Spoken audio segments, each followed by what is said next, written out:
Madrasah Aliyah Darussalam Subah dengan lakon Pada Setiap Malam-Malam Kami.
Santai saja, aku sudah hampir tiba.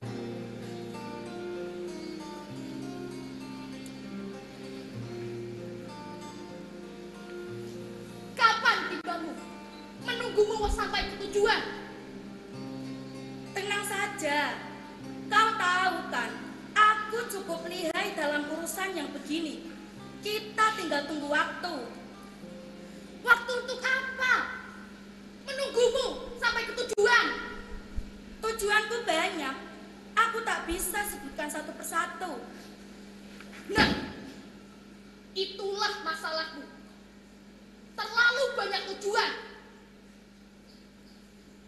Lalu apa yang kau harapkan dari sebuah perjalanan yang tanpa tujuan? Atau apa yang kau dapat dari sebuah perjalanan yang hanya punya satu tujuan? Bagaimana jika satu tujuan itu gagal tercapai? Apa nasib akan membawa kita pada tujuan lain yang lebih menyenangkan? Bicara soal nasib,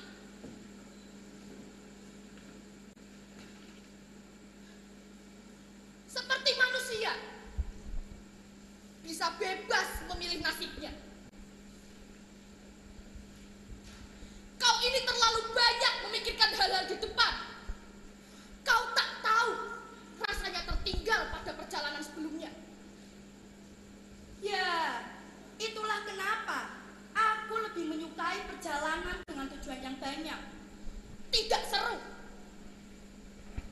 Lebih baik mendapatkan kejutan di tengah-tengah perjalanan.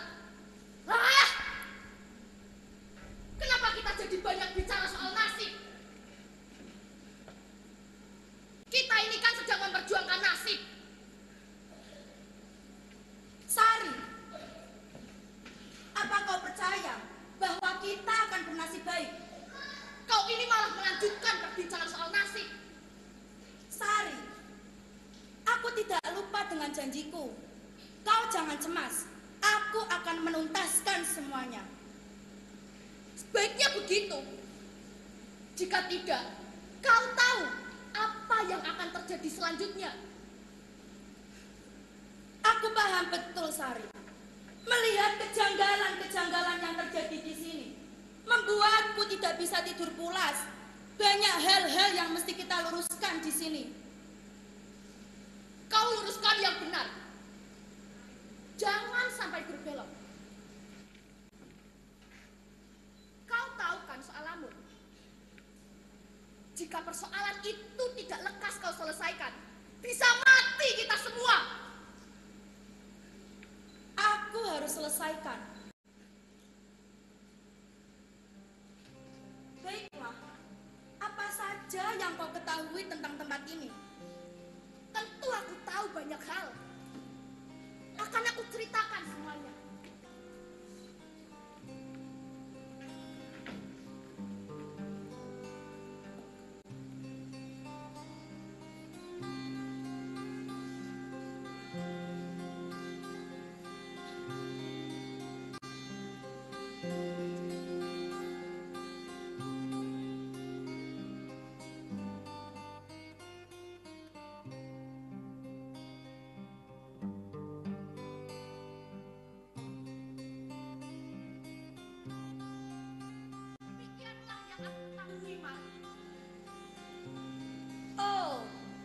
Jadi begitu rupanya.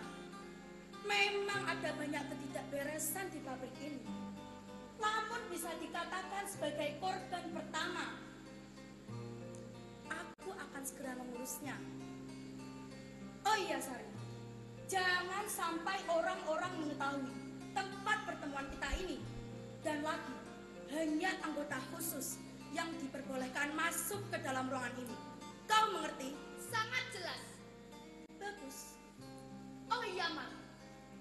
Kau bilang pekerjaan ini adalah usaha untuk menyamaratakan keadilan pada kaum seperti kita. Tentu kau tak akan membiarkanku pulang dengan tangan kosong setelah memberikan semua informasi tadi. Oh, soal itu, tenang saja. Aku sudah siapkan untukmu. Terima kasih, Mar.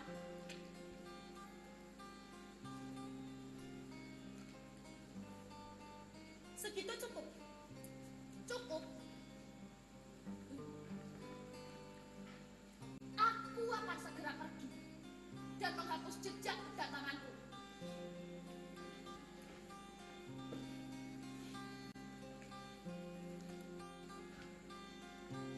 Ya, sebaiknya kau segera pergi dan menghapus jejak kedatanganmu.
Tidak bisa begini terus. Sesuatu harus dilakukan.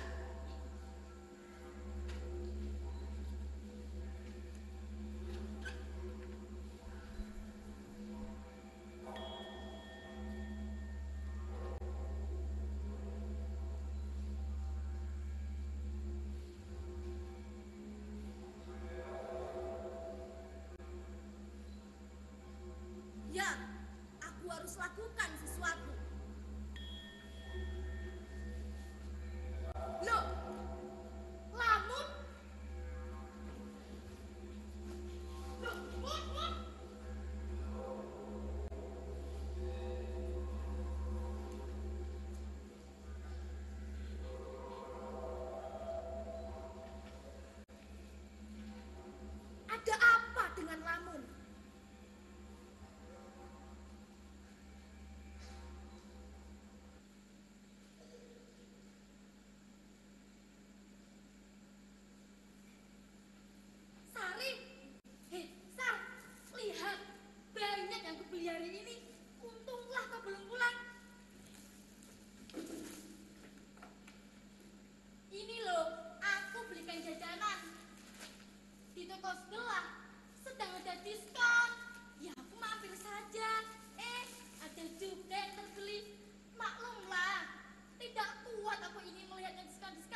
juga ya? Iyalah, ini kan soda mahal.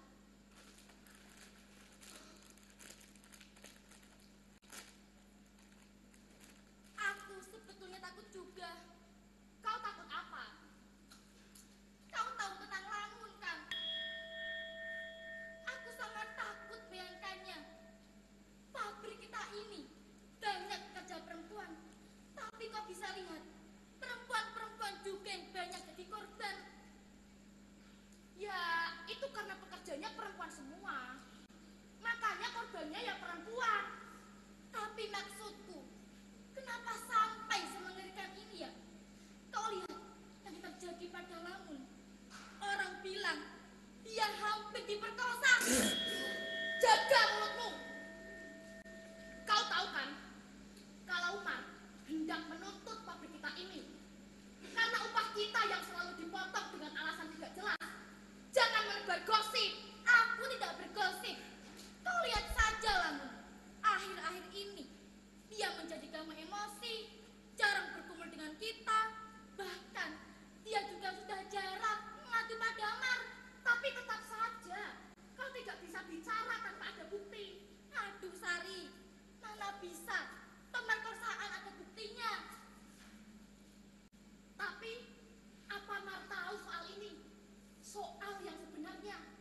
Ya aku tidak tahu. Aku juga belum ketemu Lamun. Cuma pas di jam kerja saja. Itu pun dia sama sekali tidak menata kami semua. Matanya aku lihat sangat mengerikan. Kau yakin? Aku yakin bahwa rumor itu benar. Lamun bisa saja diperkosa oleh Pak Kodik. Diam! Jangan kau sebutkan namanya di ruangan ini.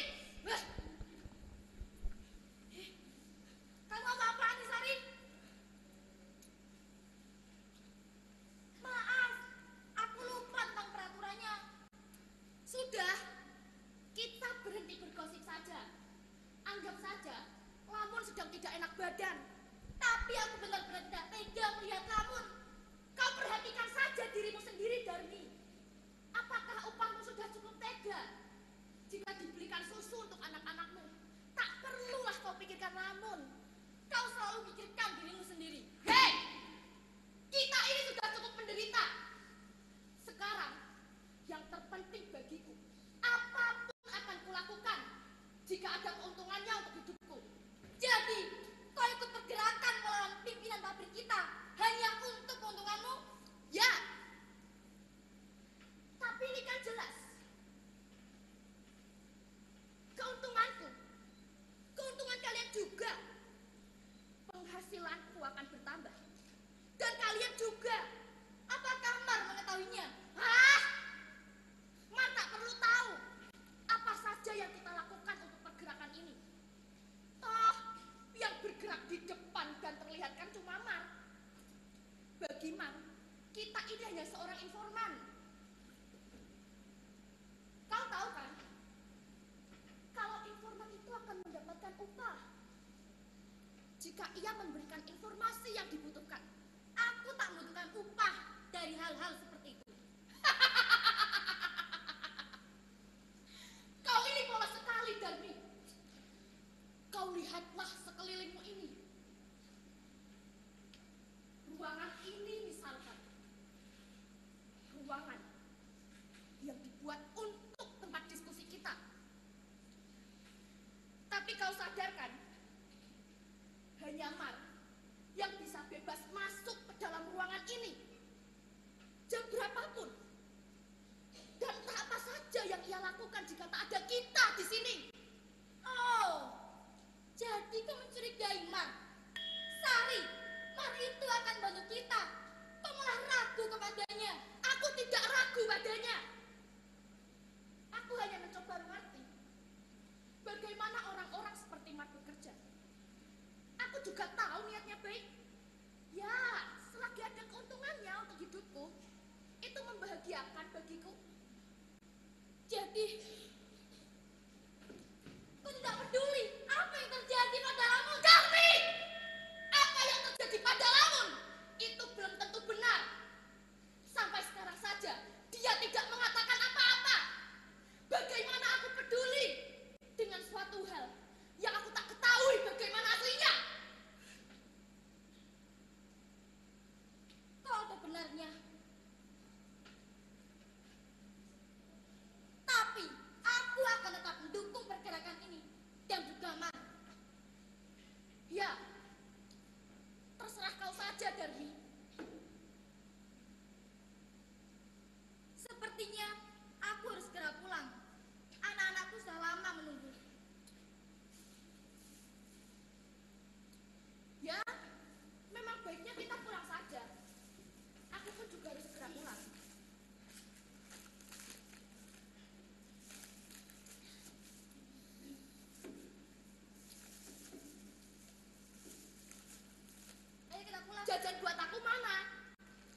bagianmu.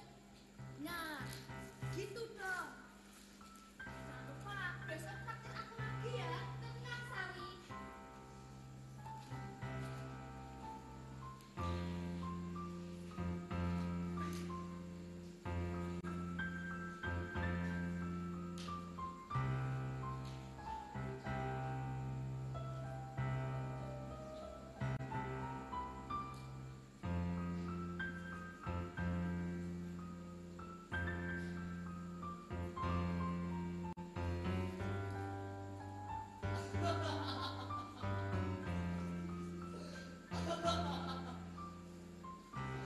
Kau benar-benar hebat, Mar.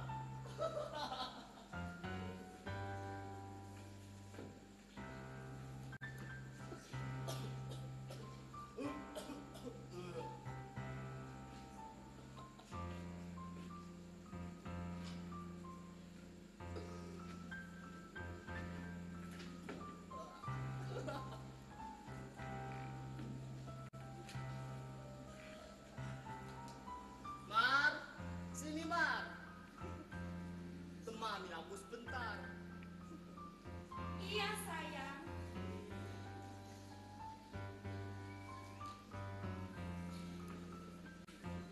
Kau tinggallah sebentar di sini.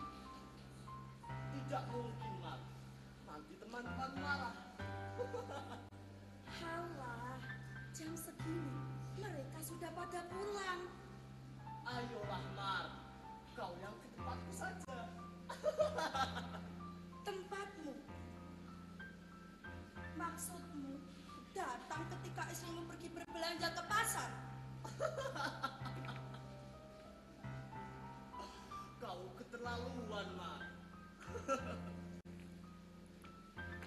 Aku sudah bercerai dengan istriku. Kau bisa kapan saja datang ke tempatku. Impianmu terlalu mudah ditebak. Datanganmu lah yang sulit ditebak, Mar. Jangan main-main dengan persoalan relasi manusia. Itu bisa jadi menguntungkanmu atau malah membuatmu terkubur hidup-hidup. Apa yang kita lihat saat ini bisa saja menjadi senjata yang menusuk kita di kemudian hari.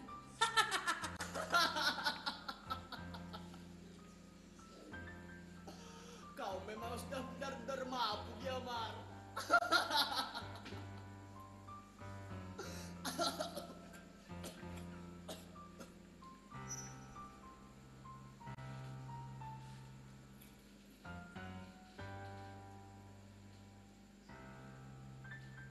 Ya, tidurlah yang nyenyak. Barangkali besok kau tak akan melihatku lagi.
Seorang laki-laki pemilik pabrik tekstil ditemukan tewas di sebuah kamar kosong dengan leher berlumuran darah. Diberitahukan ia dibunuh oleh seorang pekerja pabrik yang memiliki dendam padanya.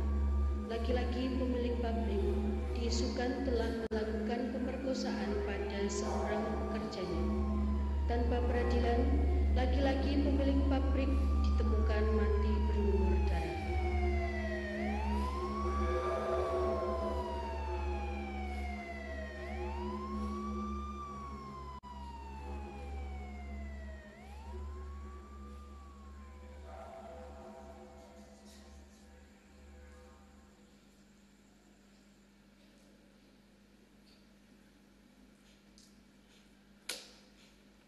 Ayo kita bersihkan ruangan ini.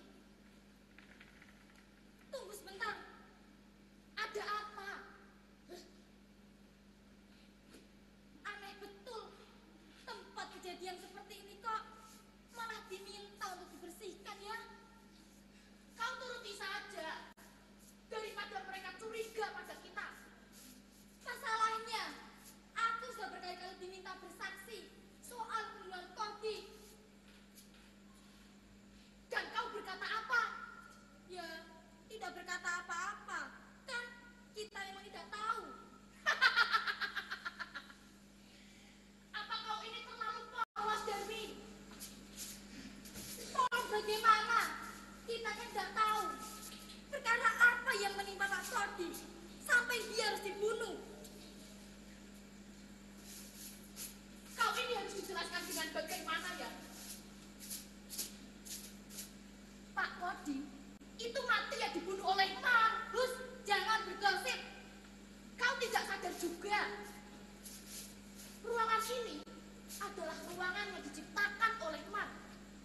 Diciptakan untuk sebuah pergerakan. Karena Pak Kodi sudah tidak adil pada kita. Upah kita selalu dipotong hanya karena alasan izin sakit. Dan kau ingat tidak? Kau sempat keguguran anak keempatmu. Karena terus dipaksa tetap bekerja. Jadi kau senang Pak Kodi mati? Ya, setidaknya orang jahat itu tidak berkeliaran lagi. Tapi Sari, aku tidak percaya jika Mar melakukan hal itu. Membunuh. Apakah kejahatan harus dibalas dengan kejahatan? Loh, kenapa tidak? Ini cukup adil.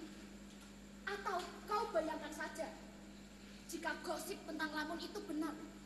Jika itu benar, sampai membuat Lamun stres, ya tidak apa-apa jika Pak Kodi harus mati. Lamun. Ya, Lamun. Sepertinya kejadian ini lebih tepat jika yang melakukannya adalah Lamun. Kebencian pasti merating di dadanya.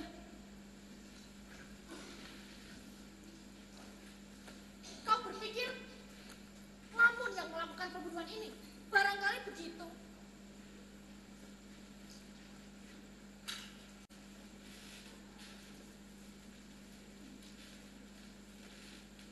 Darmi, apa kau bisa menyimpan rahasia?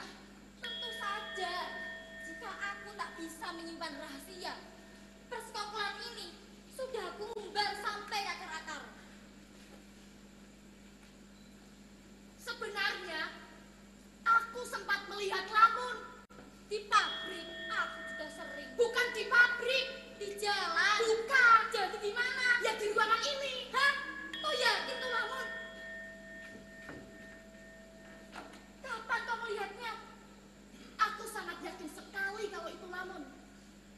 Nah, sebelum kita bertemu di tempat ini, malam sebelum kejadian, Kira-kira apa yang dilakukan di sini ya? entah, aku melihatnya, ia nampak bingung dan gelisah. Kita hanya berpapasan, aku juga tak sempat menyapanya. Tapi yang jelas, ia nampak bingung dan gelisah. Jadi betul gosip itu. Maksudmu, pemerkosaan? Ya, Lamun pasti tidak balas dendam dan menunggu kita pulang dari tempat ini. Tapi kenapa bisa ada Pak Kodi biasanya seorang yang akan balas dendam selalu bisa menemukan cara yang rapi untuk membunuh. Wah, jadi sekarang bagaimana ya? Apanya? Ya kisah ini. Kita kan belum bertemu Mar lagi setelah kejadian itu. Sari, apa yang akan terjadi selanjutnya? Aku merasa suatu hal buruk akan terjadi. Dan apakah itu juga akan terjadi pada kita?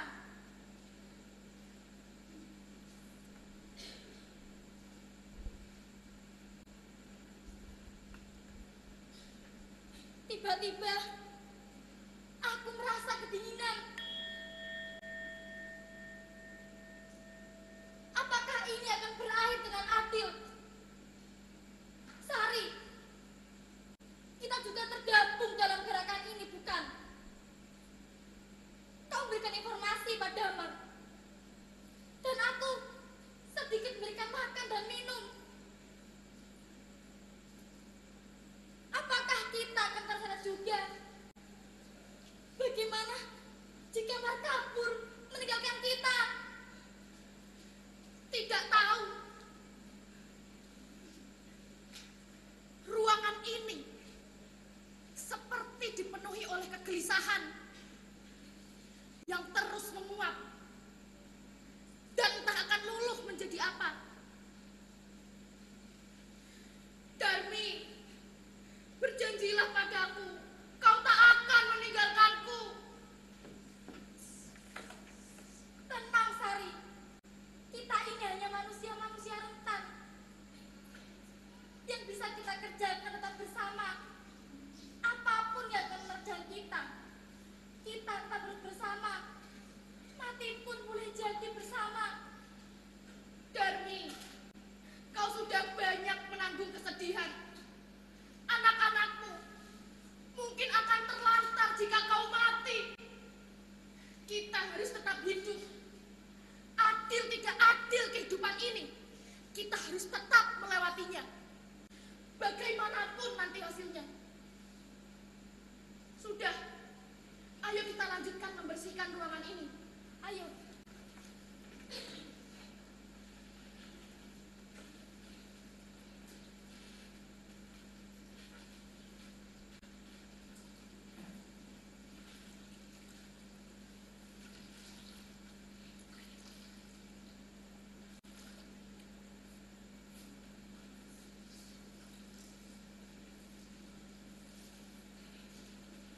Darmi, bagaimana jika Lamun betul-betul membunuh Pak Kodi? Mungkin Mar akan lebih tahu bagaimana kalau kita mencari Mar. Cari bagaimana? Itu terlalu berbahaya untuk kita. Kalau kita ketahuan, kita juga bisa terseret. Soalnya, aku tidak akan bayangkan jika Lamun benar-benar membunuh Pak Kodi. Sudahlah, tak perlu kita bayangkan. Tapi sebetulnya, aku mendukung Lamun. Mendukung yang membunuh. Apa boleh buat? Menyingkirkan Pak Kodi adalah inti dari pergerakan ini. Tapi kau yakin orang yang menggantikan Pak Kodi kelak akan lebih baik dari dia? Kau betul juga. Bagaimana kalau lebih menyeramkan dari Pak Kodi? Jangan-jangan apa pergerakan ini dibuat bukan untuk membunuh Pak Kodi, tapi untuk menghancurkan pabrik ini.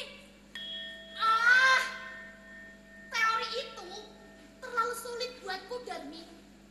Begini saja, biarkan saja jika Lamun yang membunuh Pak Kodi. Toh, sekarang dia menghilang. Barangkali dia sedang melarikan diri.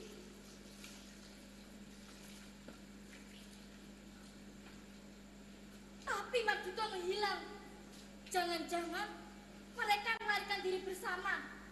Jangan-jangan mereka memang ingin meninggalkan kita. Sudahlah, Darmi. Tak perlu kita pikirkan hal-hal yang demikian.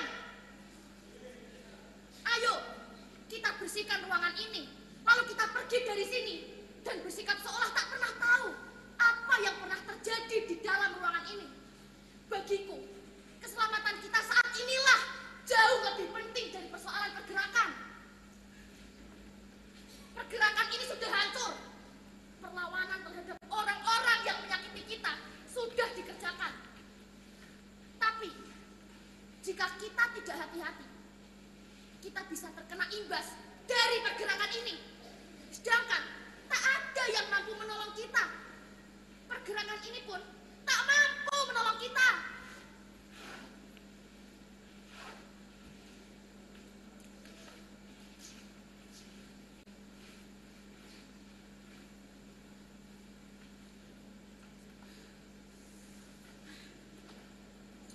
Sudah, ayo kita tinggalkan ruangan ini. Ayo.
Di tanganku ini memang sudah tidak terlihat lagi, tapi rasa nyerinya masih bisa aku rasakan. Bagaimana jika kau merasakan hal-hal yang kurasakan? Apa yang akan kau lakukan? Menyerah? Melawan,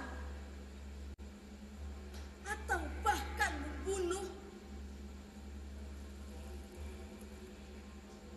Aku tahu di pikiranmu adalah tentang betapa kejamnya perbuatanku dan betapa kejinya hal yang kulakukan ini. Kau tak perlu mendengarkan alasanku. Aku juga tak ingin beralasan. Aku tak sedang membuat sebuah pemakluman bahwa orang polos sepertiku adalah pada akhirnya seorang pembunuh yang dipicu masa lalu yang buruk.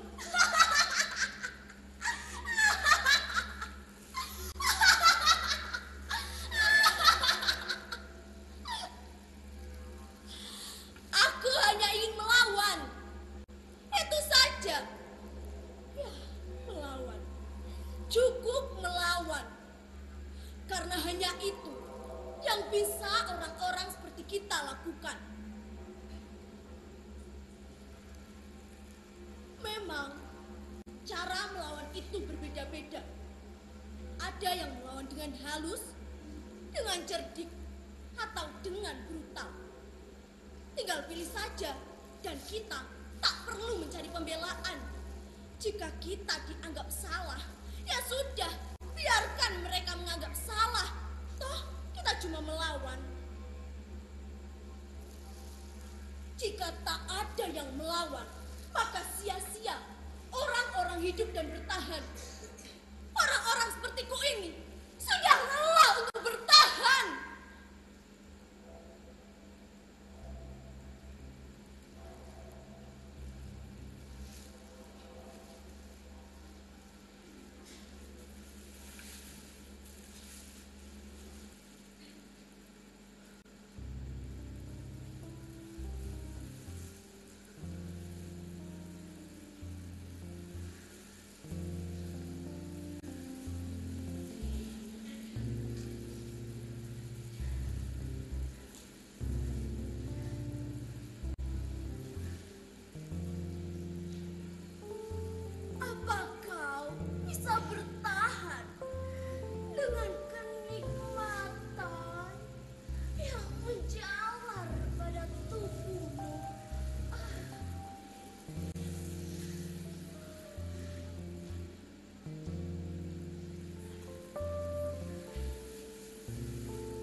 jerah.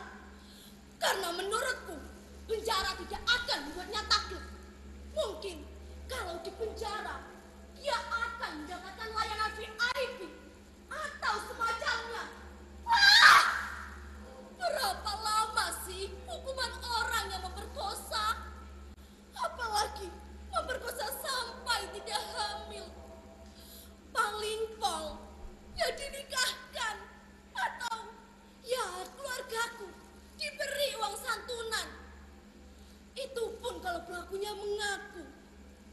Tak ada bukti tentang kejahatan seksual. Apalagi bagi buruh sepertiku. Sudah tentu itu dianggap lumrah.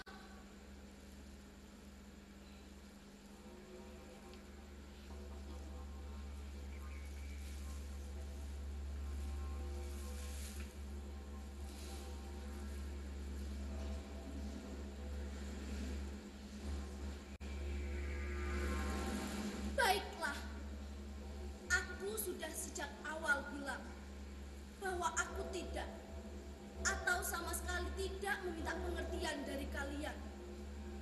Teman-temanku mungkin tak sesial nasibku. Mungkin mereka hanya kena potongan upah saja. Atau paling pol, ya disiksa. Pak Godi itu memang diam-diam suka menyiksa. Tapi aku tahu, itu juga bukan 100% kesalahannya. Diam-diam, Pak Godi juga sering disiksa istrinya jika di rumah. Aku menyaksikan banyak hal. Rumahku dekat dengan kediaman Pak Godi. Dia bisa kapan saja mampir ke rumahku. Jika istrinya tak mau menerima kedatangannya, maka Pak Godi akan mampir ke kamarku lewat pintu belakang.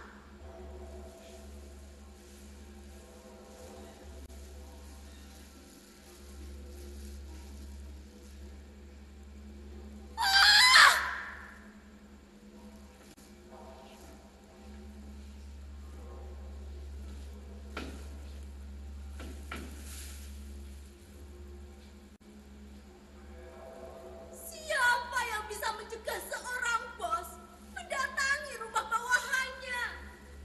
Bahkan bapakku yang cupu itu tidak bisa berteriak.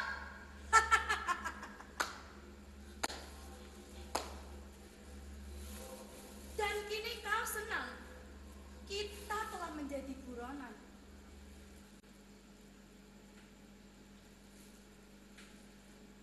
Ini justru makin parah. Kau berbicara panjang lebar, seperti kau satu-satunya korban di sini. Barangkali memang aku yang paling parah. Jadi, kau menganggap Sari dan Darmi bukanlah korban? Kau kebanyakan main teka-teki, Mar. Kau lupa bahwa aku hanyalah buruh pabrik biasa. Justru karena aku tahu bahwa kau hanyalah buruh pabrik biasa, makanya aku ada di sini. Pak Godi sudah mati. Seharusnya kau tak perlu kembali. Lalu, kau mau mati juga? Bukankah sekarang sudah aman? Si licik itu sudah mati. Si licik, sepertinya kau salah memakai istilah untuk orang dungu seperti Kodi. Si dungu yang kau tiduri tiap malam. Kau pikir aku menggunakan cara yang demikian untuk memancingnya agar datang ke tempatku?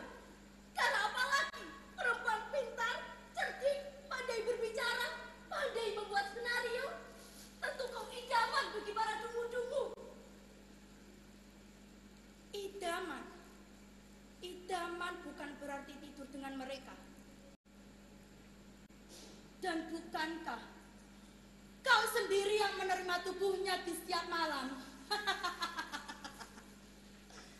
Ayolah Lamun, mengaku saja. Kau tidak perlu terlihat seperti korban.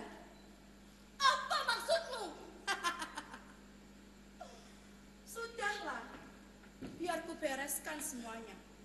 Kalian membantuku sebatas memberikan informasi. Biar aku saja yang bertindak. Bukankah kau akan kabur? Kabur? Di keadaan seperti ini? Terlalu dini untuk kabur, Lamun. Kau pikir aku ada di sini untuk membela kasus pelecehan seksualmu? Itu terlalu mudah, Lamun. Aku ingin lebih dari itu. Apa maksudmu? Kau harus banyak belajar. Balas dendam tidaklah semudah itu. Kau dan Kodi itu sama. Apa yang menimpamu itu adalah hal yang kau harapkan agar terjadi kepadamu. Bagaimana bisa kau sekejam itu menerima tubuh kejinya, lalu kau seolah berteriak sebagai korban? Jadi kau tidak ada di pihakku. Ini bukan masalah keberpihakan. Ini soal prinsip. Dan kau jauh lebih gamang prinsipnya ketimbang dua kawanmu, Sari dan Darmi. Aku berprinsip. Tapi kau terlalu takut menanggung akibatnya. Aku menerima konsekuensinya. Kau kabur, Lamun. Kau tidak menerima. Kau marah karena Kodi tidak lagi datang ke rumahmu. Aku tidak mempermasalahkan hubungan kalian. Aku hanya memanfaatkanku. Memanfaatkan dua teman-temanku. Aku hanya ingin kau bisa mempertahankan prinsipmu itu. Jika kau di pihak Kodi, teruslah di pihaknya sampai akhir. Tapi kau merasa ditinggalkan. Lalu kau menemukanku dan kau mencoba masuk ke dalam permainan yang sudah kubuat. Kukira kau ingin Kodi mati. Ya, memang. Tapi kau harus tahu kenapa aku sangat ingin dia mati. Kau korban juga. Lamun yang malang, kau tidak tahu betul apa yang sedang kurencanakan. Apa maksudmu?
kau tinggal, urusan di sini sudah jadi runyam.